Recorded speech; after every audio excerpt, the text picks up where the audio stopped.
Salam, hər vaxtınız xeyir olsun, əziz izləyicilər, müəllimlər, şagirdlər və biologiya sevərlərimiz. Uzun bir aradan sonra biz başlayırıq yenidən bəzi testlərin izahlarını sizlərlə paylaşmaqla. Bu dəfəki videomuzda biz dəyər nəşrləri test toplusundan hüceyrə biokimyasına aid olan qapalı tipli test tapşırıqlarının, daha sonra isə açıq tipli test tapşırıqlarının izahlarını verəcəyik. Başlayırıq birinci sualdan. Birinci sualda bizə deyir ki, cümləni tamamlayın. Zülal biosintezi zamanı hüceyrədə suyun miqdarı, bir də sərbəst amino turşuların miqdarı necə dəyişər yəni? Biz bilirik ki, zülal biosintezi zamanı hüceyrədə suyun miqdarı artacaq. Çünki zülal biosintezi baş verən zaman sərbəst amin turşular bir-birinə birləşir, peptid rabitə yaradır və peptid rabitə yaranan yerdə karboksil atomundan OH, amin qrupundan isə hidrogen çıxaraq bir molekul su əmələ gətirir. Yəni iki amin turşu bir-birinə birləşəndə bir amin turşu 1 mol su əmələ gəlir. Ona görə də suyun miqdarı azalır olacaq. Amma sərbəst amin turşular bir-birinə birləşib zülalın tərkibinə daxil olduğuna görə onların miqdarı azalacaq. Yəni birinci sualımızın cavabı bizim olacaq Y bəndi. Gəlirik ikinci suala. İkinci sualda bizə deyir ki, suda asan həll olur və şirin dada malikdir. Monosaxaridlər suda asan həll olardı və şirin dada malik olardı. Həmçinin disaxaridlərdə. Amma burada A-da, B-də, C-də və Y-də verilənlər demək nədir? Hamısı demək polisaxaridlərə aiddir. Ona görə bunlar şirin dada malik deyirlər. Bircə glukoza burada şirin dada malik olmuş olacaq. Cavabımız D bəndi. Üçüncü sualda deyir, cədvələ əsasən düzgün bəndi müəyyən edin. X canlısı deyir, hidrogen mənbəyi kimi sudan, Y canlısı H2 isə Z canlısı hidrogen qazından istifadə edir. İndi baxaq, X canlısıdır, siyanobakteriya ola bilər. Bəli, siyanobakteriya fotosintez prosesi zamanı hidrogen mənbəyi kimi sudan istifadə edir. Bu ifadə doğru bir ifadədir. Y canlısı deyil, yaşıl bakteriya ola bilər. Xeyr, Y canlısı qırmızı bakteriyadır. H2S-dən istifadə edən. A bəndə səhv bir variantdır. Y-də də deyib ki, Y yaşıl evqilin ola bilər. Yaşıl evqilina da hidrogen mənbəyi kimi sudan istifadə edir. Ona görə bu da ola bilməz. Səhv bir versiyadır. B bəndində deyib ki, Z qırmızı bakteriya ola bilər. Qırmızı bakteriyalar H2S-dən istifadə edəcəklər. Ona görə B bəndi doğru bir versiya deyil. D-də deyib ki, Z sərbəst oksigen xaric edir. Hidrogen qazını istifadə edən canlılar yaşıl bakteriyalardır. Bu yaşıl bakteriyaların özləri isə ətraf mühitə oksigen xaric etmirlər. Ona görə bu fikirdə səhv bir fikirdir. Glikozu su əmələ gətirirdi fotosintez zamanı. Onun üçün cavabımız C bəndi olacaq. Biz də üçüncü sualda. Dördüncü sualda fotosintez prosesinin qaranlıq fazasında baş verir. Glikozanın sintezi, bəli, Calvin siklində biz onu görürük. Doğru bir fikirdir. A bəndi. Fotoliz, suyun fotolizi işıq mərhələdədir. Molekulyar oksigen işıq mərhələdə əmələ gəlir. ATE sintezi işıq mərhələdə baş verir. Atomar hidrogenin alınması işıq mərhələdə baş verir. Ona görə cavabımız A bəndi olacaq.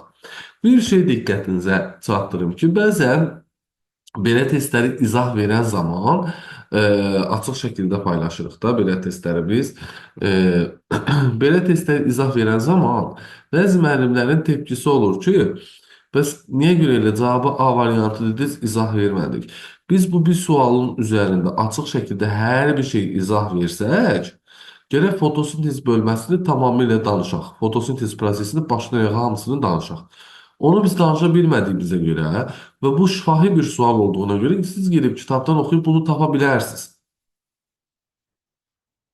Onun üçün bu şəkildə qısa-qısa biz cavablarımızı verməyə məcbur oluruq. Beşinci sualda ATF-in quruluşunda olmur. ATF-in quruluşu nədən ibarət idi? Adenin azot əsası, pentoza kimi riboza və Ortofosfat turşusu qalığı 3 dənə. Və bu ortofosfat turşusu qalıqlarının arasında makroelektrik rabitə də 2 ədəd olurdu. Demək, monosaxarid riboza olurdu. Bu getdi. Makroelektrik rabitə 2 ədəd dedik olur. Ortofosfat turşusu qalığı 3 ədəd olur. Dezoksiriboza olmur. Cavabımız elə burada bizim nə olacaq? D bəndi olacaq. D bəndi olacaq. Adenin azot əsası da olur. Gəldik 6-cı suala. Bizə deyir ki, verilmiş maddələrdən hansı biopolimer deyil? Biopolimer değil. İnsulindir, albumindir, ribonukleazadır. Bunlar züraldır. Ribonukleaza ferment olsa da züraldır da. Bütün fermentler züral idi axı. Zürallar biopolimerdir. RNT də nuklein turşusudur, biopolimerdir. Amma dezoksiriboza monosaxariddir. 5 karbonlu monosaxariddir. Ona görə cavabımız A bəndi olacaq. 7-ci sualda deyir ki, sxemə əsasında sintez olunmuş üzüm maddələrinin miqdarını hesablayın. Yaşıl bitkinin yaşıl hissəsinin sahəsi 12 kvadrat metr veribdir. İşıqlanma müddətini 3 veribdir. Nə etməliyik? M bərabərdir, kütlə bərabərdir, sahə vurulsun zaman. Yəni 12-ni vurmalıyıq 3-ə, cavabımızı 36 alacağıq. A bəndi olacaq 7-ci sualın cavabı. 8-ci sualda nöqtələrin yerinə uyğun gələn sözü müəyyən edin. İnterferon virusların təsirinə qarşı insan orqanizminin tərəfindən sintez olunan zülaldır. Viruslara qarşı profilaktik tədbirlərdə bu üsulda verilibdir. İnterferon üsulunda verilibdir bu. Cavabımız D bəndi olmuş olacaq. 9-cu sualda hüceyrədə mitoxondrilərin fəaliyyətinin artdığı hansı qrafik veya qrafiklər düzgün göstərmir? Mitoxondri nəyi həyata keçirir? Oksigenin tənəffüsü həyata keçirir. Glikozanı oksigeni istifadə edərək parçalayır və nəticədə karbon qazı əmələ gətirir. ATF yaranır buradan, su əmələ gəlir. Bir də enerji ayrılır. ATF əmələ gətirdiyi üçün ATF-in miqdarı artır. Bu birinci fikir doğrudur, amma bizi göstərmir deyir. Yəni biz səhvləri götürməliyik. Birinci fikir doğru olduğu üçün götürmədik. İstilik miqdarı azalmayacaq. Əksinə, istilik miqdarı artacaq. Səhv olduğu üçün biz bunu götürəcəyik. Karbon qazının miqdarı artmalıdır. Bu doğru bir fikirdir. Ona görə götürmədik. Dördüncü fikirdə oksigenin miqdarı azalmalıdır. Təbii ki, yəni oksigenin istifadə edildiğine görə oksigenin miqdarı da azalacaq. Bu da doğru fikirdir. Götürmədik bunu. Yəni cavabımız ya 9-cu sualda A bəndi olacaq. Yalnız 2. 10-cu sualda RNT və ATF-in tərkibinə daxil olan monosaxariddir. Hər ikisinə riboza daxil olur. Həm RNT-yə, həm də ATF-ə. Riboza daxil olur. Cavabımız D bəndi olacaq. 11-ci sualda tripletlər veribdir. Bir məlumat RNT-nin verilmiş siyahıda triplet kodlarının neçəsi amin turşu kodlaşdırır? Bax, U, G, A stop tripletdir. U, A, G stop tripletdir. U, A olmalıydı. O da yoxdur digərləri. Demək ki, götürməliyik. Birinci, ikinci, üçüncü, dördüncü, 5 triplet amin turşu kodlaşdırmış olacaq. Yəni 11-ci sualın cavabı C bəndi. 13-cü sualda fotosintezin xarici amillərinə aid deyil. Təbii ki, burada istilik xaricdə aiddir, işıq şiddəti xaricdən gəlir, ora aiddir. Işığın dalğa uzunluğu xaricdən gəlir, karbon qazı miqdarı xaricdən, amma xlorofilin miqdarı, xlorofil bitkinin özündədir. Ona görə daxili amillərə aiddir, xariciyə yox. Cavabımız C bəndi. 13-cü sualda DNT molekulunun müəyyən bir hissəsindəki adenin və sitozin azot əsaslarının ümumi sayı N olarsa, bu hissədəki dezoksiriboza və ortofosfat turşusu qalıqlarının cəmini hesablayın. Buna baxan kimi mən C variantı olduğunu görürəm cavab olaraq. Amma gəlin baxaq. Biz bilirdik ki DNT molekulunda adenin bərabərdir guaninə, sitozin də bərabərdir timinə. Və bu 4 deyək ki, nukleotid hamısı birlikdə ümumi nukleotidlərə bərabər olurdu. Hamısı bir yerdə bərabər olurdu ümumi nukleotid sayına. Və hər nukleotin tərkibində dezoksiriboza olduğu üçün bir ədəd, elə dezoksiribozanın sayı nukleotidlərin ümumi sayına bərabərdir və bir ədəd ortofosfat turşusu qalığı olduğuna görə elə o da nukleotidlərin sayına bərabər olurdu. Sitozinlə adenin bu ümumi nukleotidlərin yarısına bərabər olduğu üçün kiçik n bərabər olacaq ümumi nukleotidlərin yarısı. Ümumi nukleotidlərin yarısına bərabər olacaq. Buradan böyük n-i mən tapsam, nə etməliyəm? 2-ni vurmalıyam kiçik n-ə. Ümumi nukleotidlərimizin sayı oldu 2 vurulsun n. Bu da həmçinin dezoksiribozanın sayını, həmçinin də ortofosfat turşusu qalıqlarının sayını göstərir. Yəni 2N dezoksiriboza, 2N də ortofosfat turşusu qalığı. Cəmləyəndə nə olmalıdır? 4N olmalıdır cavabımız. Yəni C bəndi. 14-cü sualda məlumat irinti haqqında səhv mülahizəni müəyyən edin.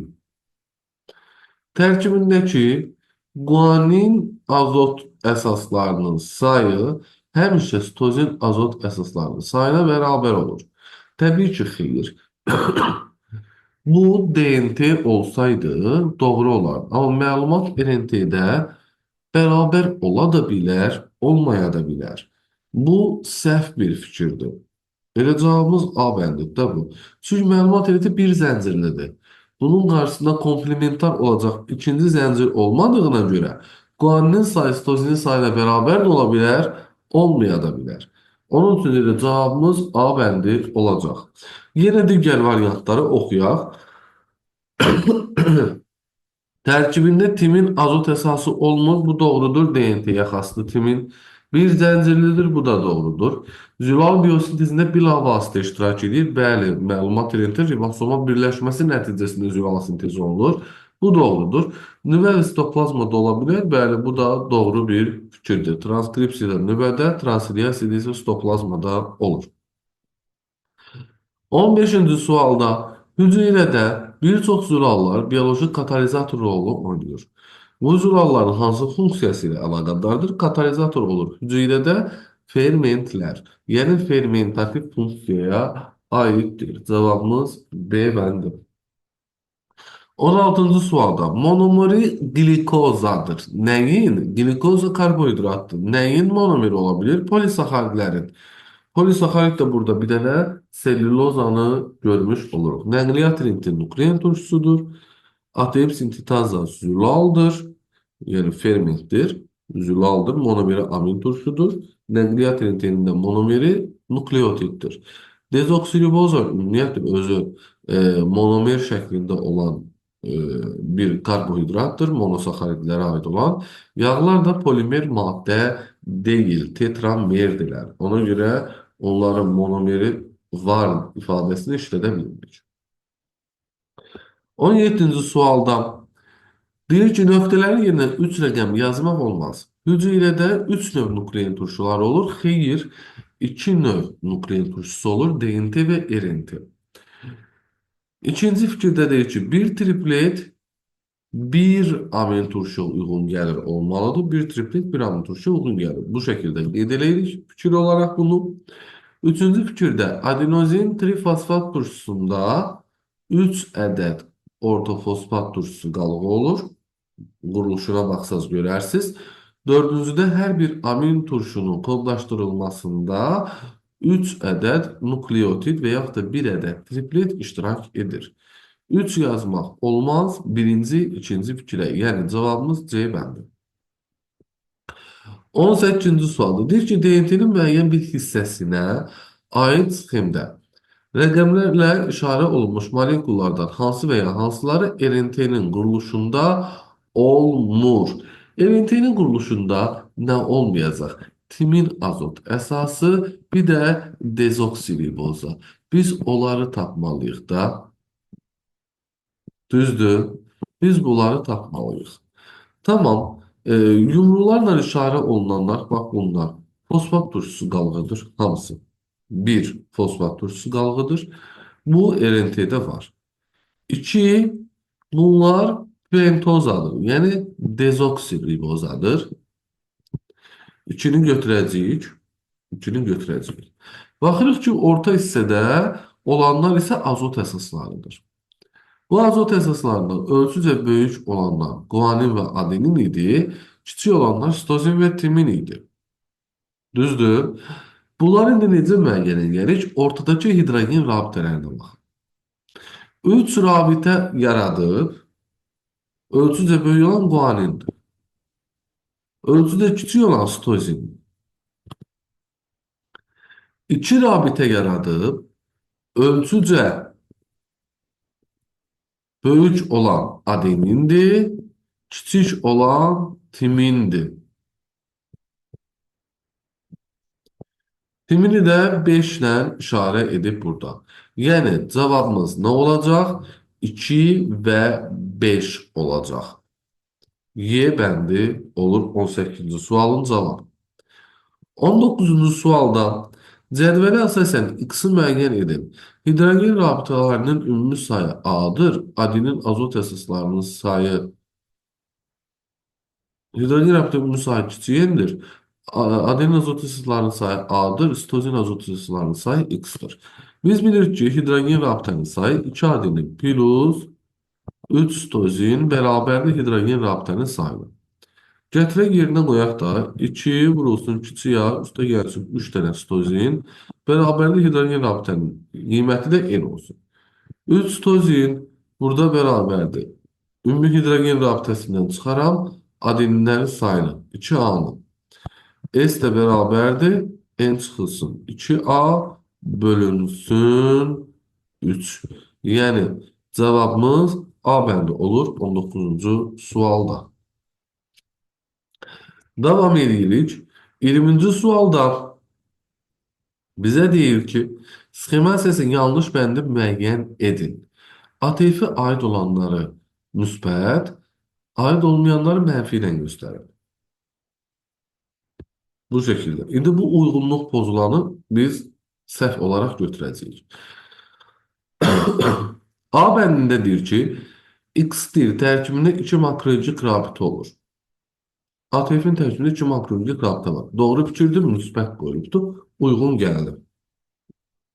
A variantını götürün. B bəndində deyir ki, Y ekariot hüceyrədə sitoplazmada sintez oluna bilər. ATF ekariot hüceyrədə sitoplazmada sintez oluna bilir, bəli, oksigenli parçalanma, oksigensiz, yəni glikoliz zamanı oluna bilir. Doğru bir fikirdir. Müsbət qoyulub, üst-üstə düşdü, uyğunluq pozulmadı. C'də ki, el bir hüceyrədə sintez olunaraq başqa hüceyrəyə keçə bilir. ATF bir hüceyrədə sintez olunur, amma başqa bir hüceyrəyə keçə bilmir. Bu fikir səhv fikirdir, amma elə müsbət qoyublar. Elə müsbət qoyublar. Ona görə biz bunu nədir? Götürmək məcburiyyətindəyik. Çünki uyğunluq burada pozuldu. D'də deyib ki, Z yalnız oksigenli mühitdə yaşayan canlılarda sintez olunur. Xeyr, bu səhv fikirdir. Z-də də mənfi qoyulub. Bax, gördünüz mü? Səhv fikirə mənfi qoyublar. Demək ki, uyğunluq pozulmuyor. Y'də də deyir ki, K fotosintezin qaranlıq fazasında sintez olunur. Fotosintezin işıq fazasında sintez olunur. Səhv fikirdir. Zaten mənfi də qoyublar, uyğunluq pozulmuyor. 21-ci sualda maddələr veribdir. Verilmiş maddələrdən neçəsi biopolimerdir? Dezoksiriboza monosaxariddir. ATF sintetazı zülaldır, biopolimerdir. Hemoglobin zülaldır, biopolimerdir. Nişasta polisaxariddir, biopolimerdir. Nəqliyyat elementi polinukleotiddir, biopolimerdir. Cavabımız olur 4 dənəsi. Yəni B bəndi olacaq 21-ci sualda. 22-ci sualda səhv mülahizəni müəyyən edin.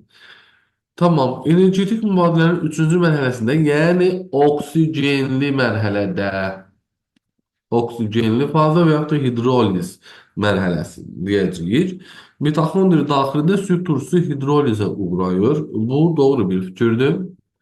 Əks yüklü hissəciklərin mitoxondri membranının müxtəlif tərəfdə toplanması potensiallar fərqi əmələ gətirir. Bəli, 200 millivolta çıxırdı. Hətta bir tərəfdə H müsbət, digərində O2 mənfi dayanmış olurdu. Karbon qazı əmələ gəlir burada. Bu da doğru bir fikirdir. ATF ADF-ə parçalanır. Xeyr. ATF burada sintez olunur ADF-dən. Sizə fikir bax budur. Mütləq oksigen iştirak edir. Oksigenin mərhələsi təbii ki, mütləq oksigen iştirak etməlidir. Yəni cavabımız D bəndi olacaq. 23-cü sualda heyvan hüceyrəsində olan biopolimer maddədir. Biopolimer maddədir. Heyvan hüceyrəsində olan təbii ki. Ona görə cavabımız Y bəndi olaraq götürüləcək glikogen. Burada biopolimer başqa selüloza var. O da bitki hüceyrəsinə xas olan biopolimerdir. 24-cü sual. Yanlış mülahizələr müəyyən edin. DNT molekulunun müəyyən bir hissəsindəki nukleidlərin sayı n-dir. Bu hissədə hidrogen rabitələrinin sayı 3 çıxılsın 2 olar. Yox, bu fikir doğru deyil. Burada nukleotid üstə gəlinsin. Guanin və yaxud da stozin sayı olur. Birinci fikir səhv olduğuna görə bunu götürürük. Timin üstə gəlsin. Stozin nukleotidlərin yarısına bərabərdir. Bəli, niyə görə? Biz demişdik adeninin sayı bərabər olur timinə. Guaninin sayı da bərabər olur stozinə. Bunlar ümumi nukleotid deməkdir. Timinlə stozin. Bunların hərəsindən birini götürüb. Cəmləyəndə ümumi nukleotidin yarısı edir. Bu fikir doğru bir fikirdir, götürməliyik. Adeninlə guaninin sayı stozinlə timinin sayına bərabər olur. Yuxarıda da qeyd etdiyimiz kimi timinlə stozinin cəmləsə adeninlə guaninin cəminə bərabər olacaq. Bu da doğru fikirdir, ona görə bunu götürməliyik. Ortofosfat turşusu qalıqlarının sayı 2 olar. Xeyr, ortofosfat turşusu qalığının sayı ilə nukleidlərin sayına bərabərdir. Ona görə n olmalıdır burada. Dördüncü fikrimiz də səhvdir. Cavabımız D bəndi. 25-ci sualda bəzi xüsusiyyətləri bilinən müsbət və bilinməyən mənfi 4 fərqli DNT molekulunun hansılarında nukleidlərin ümumi sayını tapmaq olar? Hidrogen rabitələrinin sayı bilinmir. Adeninin sayı var, stozinin sayı var. Nukleotid sayını təbii ki tapmaq olardı. Çünki adeninin sayı zaten timinə bərabərdir. Guaninin sayı da stozinə bərabərdir. Ona görə bu azot əsaslarının sayı bililəndə ümumi nukleidlərin sayını tapmaq olur. Birincini tapdıq. İkincində hidrogen rabitənin sayı bilinir, stozinin sayı bilinirsə H bərabərdir. Ümumi nukleidin üstə gəlsin. Stozin düsturundan hidrogen rabitədən stozini çıxaram, nukleidin sayını taparam. Ona görə ikincini də tapmaq olar. Üçüncü də hidrogen rabitələrin ümumi sayı deyib müsbət qoyubdur. Adeninin sayını da veribdir. Stozinin sayı yoxdur. H bərabərdir. 2 adenin plus 3 stozin düsturundan. Mən stozini taparam. Stozini buradan taparam. Çünki hidrogen rabitəmdə var, adeninim də var. Adenini biləndə timini biləcəm. Stozini tapmaqla da guanini tapacam və nəticədə bunların hamısını cəmləyəcəm. Nukleotidlərin ümumi sayını tapacam. Yəni 3-də də tapmaq olar. Amma yalnız hidrogen rabitəsinin sayını verib başqa bir məlumat verməsə, biz nukleidlərin ümumi sayını tapa bilmərik. Onun üçün cavabımız 1, 2, 3 A bəndi olacaq. 26-cı sualda deyir, fərqli nukleiddə arzulan malik 2 məlumat RNT zənciri eyni növ zülalın sintezində iştirak etmişdir. K zülalı. Bununla əlaqədar hansı mülahizələr doğrudur? Eyni kodlar fərqli növ amin turşunu kodlaşdıra bilir. Eyni kodlar fərqli növ amin turşusunu kodlaşdıra bilməz. Bir kod bir amin turşusunu kodlaşdırmalıdır. Yəni bir triplet bir amin turşusuna uyğun gəlir həmişə. Müxtəlif kodlar eyni növ amin turşusunu kodlaşdıra bilən ifadəsi doğru olardı. Bu birinci fikir səhvdir. Sintez olunmuş zülalların amin turşu sırası bir-birindən fərqlidir. Xeyr, eyni növ zülaldısa amin tuşların sırası da bir-biriyle eyni olmalıdır. Bu fikir də səhvdir. Fərqli kodlar, bax bu ucu bu fikir doğru olur. Fərqli kodlar eyni növ amin tuşunu kodlaşdıra bilər. Bax bu fikir doğru bir fikirdir. Çünki biz demişdik bir amin tuşuya minimum bir maksimum 6 növ triplet uyğun gələ bilər. Onun üçün burada cavabımız yalnız 3 olacaq C bəndi. 27-ci sualda hüceyrədir doğru fikri müəyyən edin. Hüceyrədə translasiya prosesi zamanı translasiya zülal sintezidir. Zülal sintez olanda sərbəst amin turşuları miqdarı azalar. Niyə görə zülalın tərkibinə keçir? Ona görə burada artır yazılır. Birinci fikir səhvdir. Ribosomların sayı azalır. Niyə görə ki, ribosom sayı dəyişməz? Nə əlaqə? C'dedir ki, DNT molekulunun bir zəncirində komplementarlıq prinsipinə əsasən məlumat elintisi sintezi baş verir. Transkripsiya yox da bu transkripsiyada baş verir. Ona görə bu da səhvdir. Suyun miqdarı dəyişmir. Amin turşular bir-birinə birləşəndə N-1 sayda su ayrılırdı transkripsiya zamanı. Ona görə bu fikir də səhvdir. Suyun miqdarı artmalıydı. Y'də amin turşular peptid rabitəsi ilə bir-birinə bağlanır. Bəli, bax bu fikir doğru bir fikirdir. Cavabımız olur Y bəndi. 28-ci sualda polinukleotiddir ya DNT-ni tapmalıyıq ya RNT-ni. Cavabımız C bəndidir. 29-cu sualda şəkildəki proses eukaryot hüceyrədə baş verir. DNT-nin bir hissəsinə gendən uyğun olaraq məlumat RNT-nin sintez olunması nüvədə baş verə bilər. Bu proses mitoxondridə və plastidlərdə baş verə bilər. Burada da sadəcə bunlardan nədir? Nüvəni qeyd ediblər. Yəni DNT harda varsa onu seçə bilərdik biz. Cavab kimi.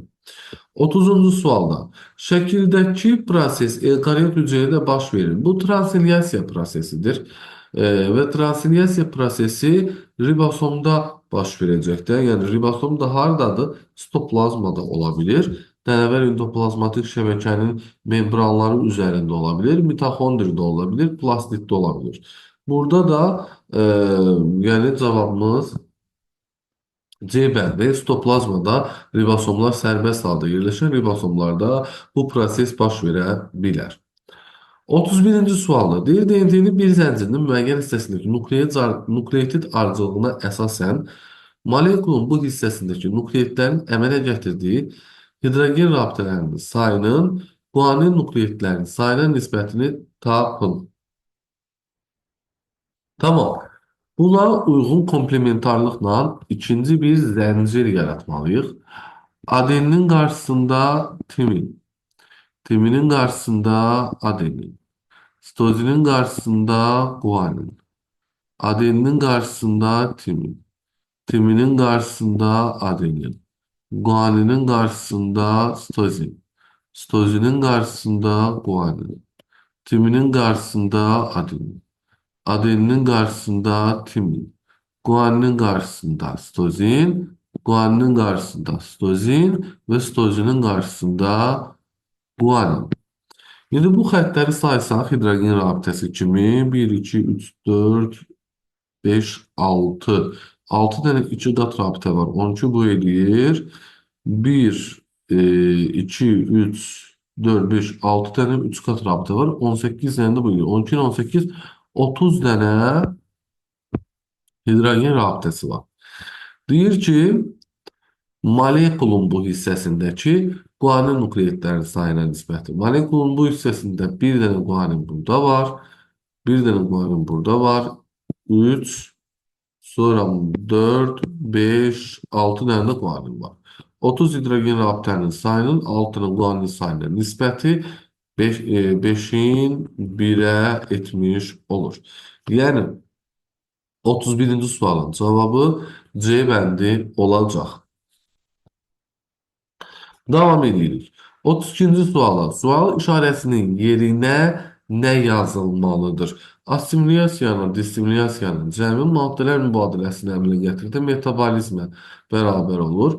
Yəni cavabımız C bəndə olacaq 32-ci sualda. 33-cü sualda ATF molekulunda pentoza sayı ilə makroçik rabitə sayı hansı nisbət əmələ gətirir?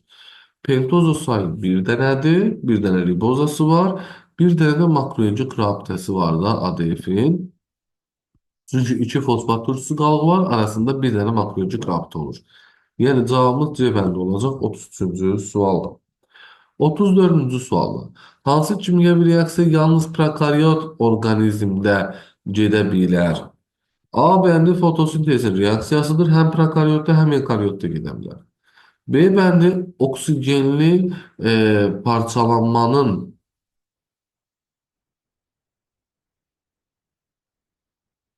reaksiyasıdır. Bu da həm prokaryotda, həm də eukaryotda gedə bilər. Yəni bir problem yoxdur burada da.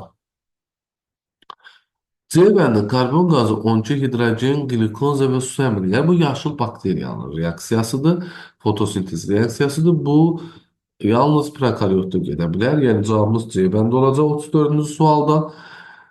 ADF-in ATF əmələ gətirməsi həm prokaryot, həm eukaryotda ola bilir. ATF-in ADF-ə parçalanması həm prokaryot, həm də eukaryotda ola bilir. Onun üçün cavabımız elə C bəndi qalacaq.